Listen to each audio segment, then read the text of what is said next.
Ikini was a small, peaceful community nestled between two great hills.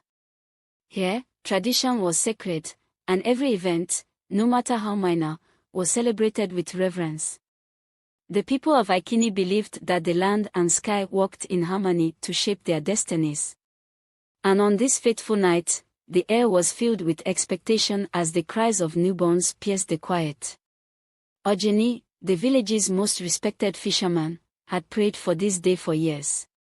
After 7 long years of marriage, his wife Adama finally bore him a child, a beautiful baby girl with soft brown skin and wide, curious eyes. Across the room in the village maternity ward, a young widow, Awil, lay holding her newborn son.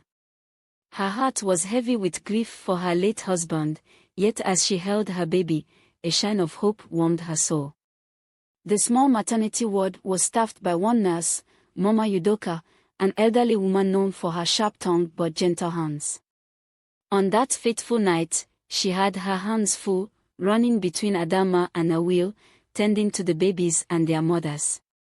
But as the night stretched on, her fatigue got the better of her.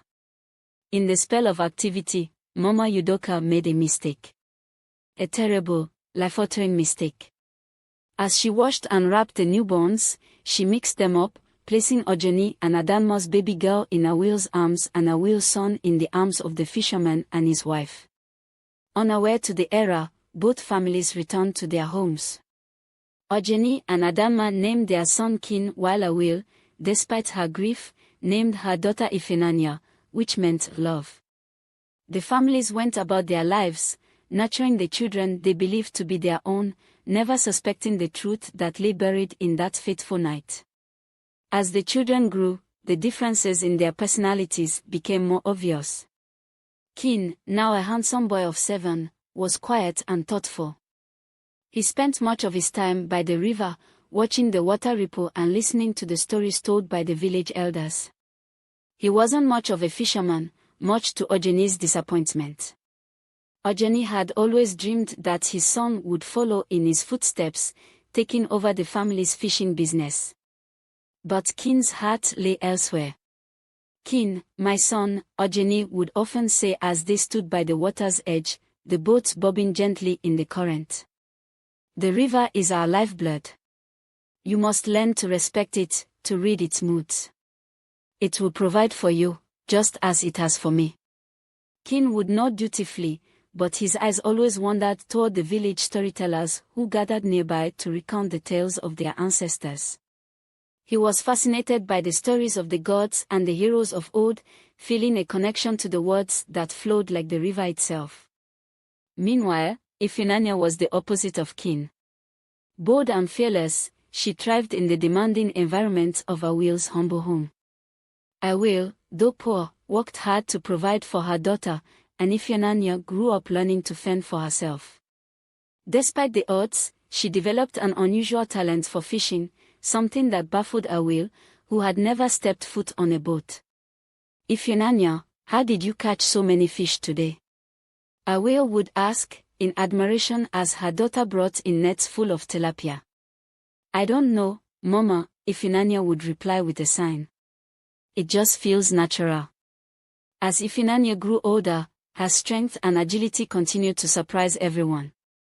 She could row a boat faster than most boys in the village and navigate the waters with unnatural ease. Her abilities brought in much-needed income for Awil, but there was always a question in the back of her mind, a sense that her daughter was different, somehow destined for more than the simple life they led. By the time Kin and Ifenanya were 10 years old, the village had grown accustomed to their unique personalities. Kin was known for his quiet wisdom and storytelling ability, while Ifenanya was known for her fishing skills. However, the sense of not belonging still remained in both children. They often felt like outsiders in their own families, as though something was off but they couldn't quite put their fingers on it. One day, while Kin sat by the riverbank, lost in thought, he overheard 2 elderly women gossiping as they washed their clothes nearby. Do you remember when Adama and Awil gave birth all those years ago? One of the women asked, her voice low but filled with intrigue. I heard Mama Yudoka was so tired that day, she wasn't even sure which baby belonged to whom. Imagine that. What if the children were switched? The other woman gasped, but then laughed it off. Oh, you and your stories, Mama Ik. That's impossible. No one would make such a mistake. But Kin's heart crushed in his chest. What if it wasn't just a story? What if there was some truth to the tale? The thought bothered at him, planting seeds of doubt that only grew as the days went by. The conversation weighed heavily on Kin's mind. He began to notice more and more differences between himself and his parents, especially his father, Ojini. He had always wondered why he lacked the same passion for fishing that his father had.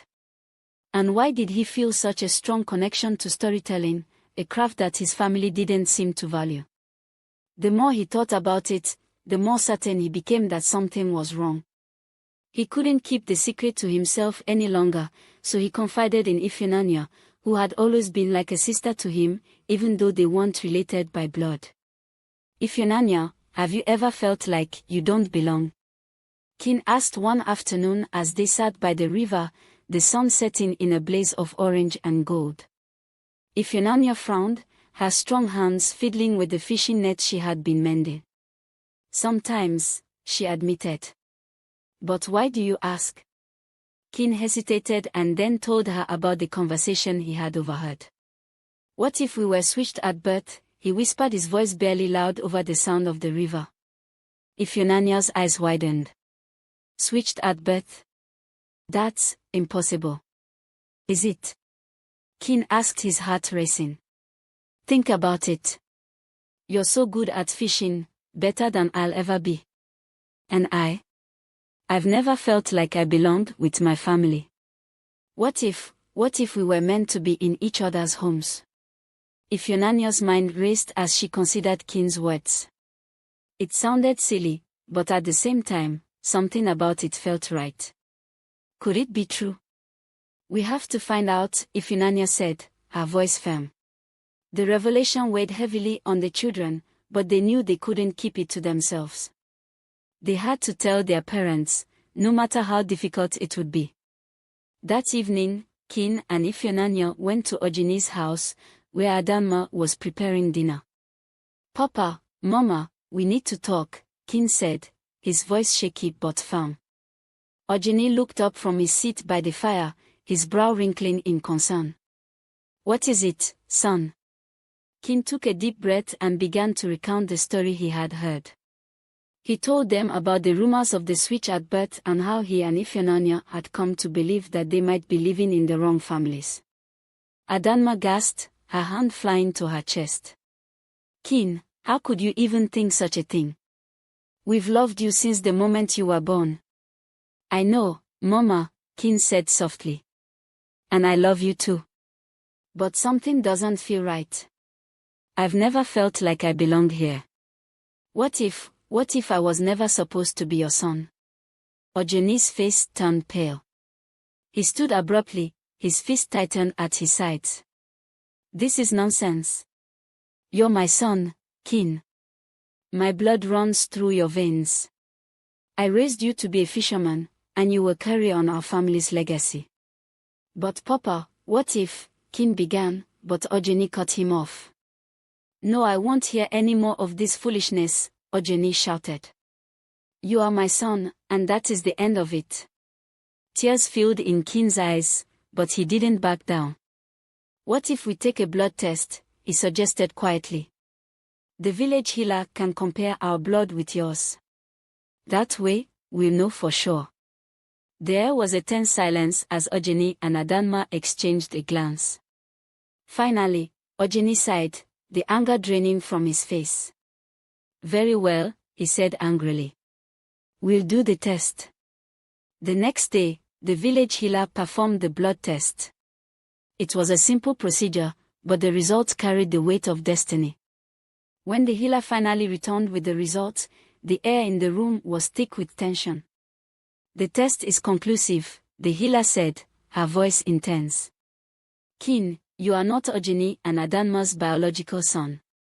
And Ifunanya, you were not born to a will. The revelation hit the families like a thunderclap. Ojeni slumped into his chair, his face pale. Adanma wept silently, her hands trembling. Awil, sitting beside Ojeni, let out a soft gasp, tears streaming down her cheeks. The truth was undeniable.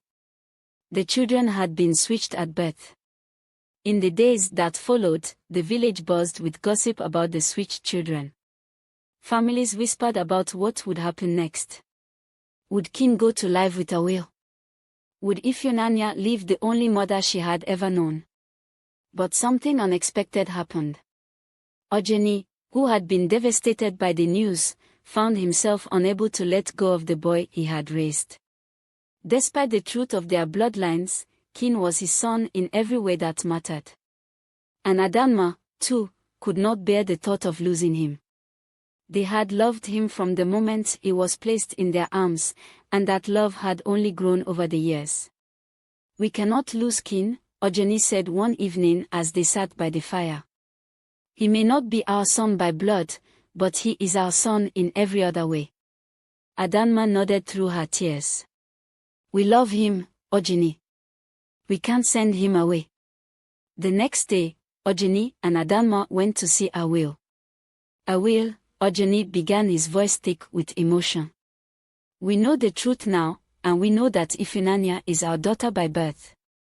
But we cannot lose Kin. He is as much our child as Ifeanyi is. We don't want to tear the children apart." Awil, who had been grieving the loss of her daughter, looked up in surprise. She had feared that she would lose both Ifeanyi and Kin, that the families would be torn apart by the revelation. But here were Ojeni and Adanma, offering a solution she hadn't dared to hope for. "What do you propose?" Awil asked quietly. "We want to unite our families," Ojeni said. "Let Kin remain with us, and Ifeanyi with you. But we will share our lives, our blessings. The children will know both of their families. No more secrets, no more separation." Awil blinked back tears, her heart swelling with relief. "Yes," she whispered. "Yes, let's do that." As the years passed, the two families became one. Kin continued to pursue his love of storytelling, while Ifeanyi thrived as a skilled fisherwoman, just like her biological father. The village marveled at the bond between the children and their two families, who had turned what could have been a tragedy into a blessing. Kin and Ifeanyi grew up knowing that family was not just about blood. It was about love, care, and the bonds that tied people together in ways deeper than anyone could explain. And so, the story of the switched cradle became a tale of love, unity, and acceptance in the village of Ikini, where the heart always knew where it belonged. Thank you for watching.